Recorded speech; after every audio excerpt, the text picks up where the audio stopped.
So recently my wife and I went to see MJ the Musical at Lyric in Sydney, and I just wanted to give you my 2 cents and talk about whether I think that it was worth the money. So we sat in the stalls, which is on the same level as the stage. We're almost all the way up the back, and it cost about $90 a ticket, but we had pretty good views, to be honest. It was super warm in there, very cozy, but we had really good views. And I went into this show with no preconceived ideas as to what to expect because I didn't do any research. My wife just bought tickets and it turned out to be quite fun.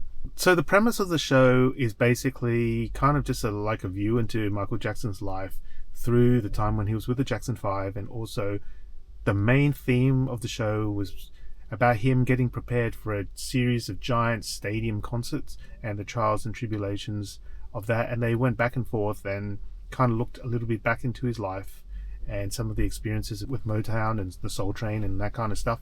The music was pretty good. The sets were spectacular. It was glitzy. It was glamorous, exactly the way Michael Jackson would want it. The cast, the performances were awesome. There are a few things I just wanted to mention which may or may not change your desire to go to the show. Number one is it's pretty long. It's 3 hours including intermission.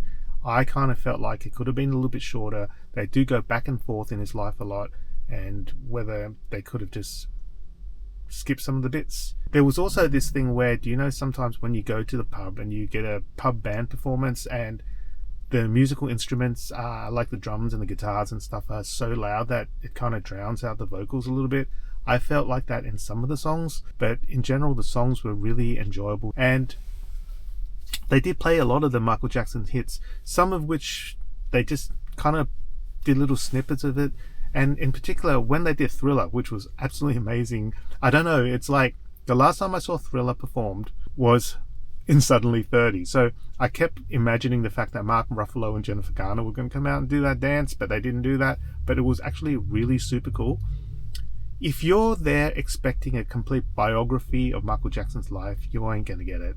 They gloss over a lot of the stuff, especially the controversial aspects of his life. But if you're there for entertainment, if you're there just to enjoy his music, I pretty much think that you're going to enjoy this show quite a lot. It was, like I said, a little bit too long, in my opinion. There was kind of a lot of periods where you just wish that he'd sing rather than go back and forth with all the dialogue. But I guess that's how you build interest and you build suspense and you build to the finale. And talking about the finale, the good thing about the finale is that you're actually allowed to get up and you're actually allowed to film the finale. So they actually encourage you to film it and post it on social media. But all in all, it was a great experience. $90 each. For where we sat, I think it was really good value. So if you're lucky enough to be somebody who lives in Sydney, I don't know how long the show goes for, or if you're someone who lives in a city that MJ the Musical will be coming to soon, it's well worth a look if you're a fan of Michael Jackson. Anyway, thanks for watching. Catch you next time in another video. Bye.